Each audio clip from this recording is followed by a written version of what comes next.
Hello friends.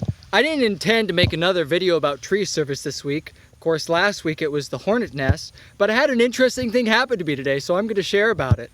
As I pulled up to this house where I was going to trim a tree right next to a golf course, I wondered to myself, what are the odds that I would get hit with a golf ball today? And I thought to myself, pretty slim, I imagine. Not very likely that could happen.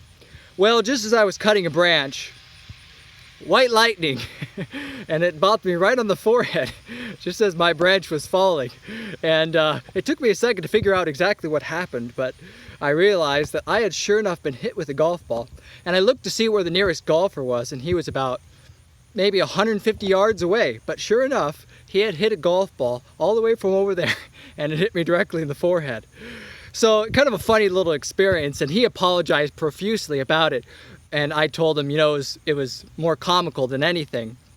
But it made me realize that on a spiritual level, that there's some things that happen to us that seem like they're more than coincidence. The odds are so slim, so low that it could happen. And when those things are bad things, one thing that we could consider is that this may be an attack from Satan. In 1 Peter 5:8, it says that your adversary, the devil, prowls about like a roaring lion, seeking whom he may devour. And Satan is always seeking to do that. We may have just watched a sermon or listened to a powerful message or be reading our Bible and read something that really convicted our hearts. But then something happens immediately afterwards that distracts us and pulls us away from the truth that we were just meditating on. And we can think in that time, this might be Satan that's seeking to detract me from the truth that I just discovered.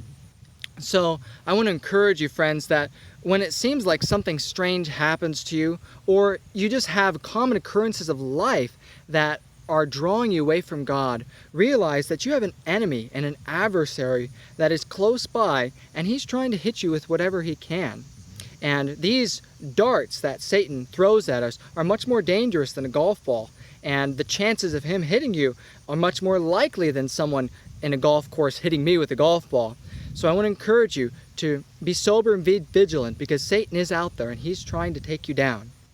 God be with you as you all seek to watch and pray that you may not enter into temptation. God be with you.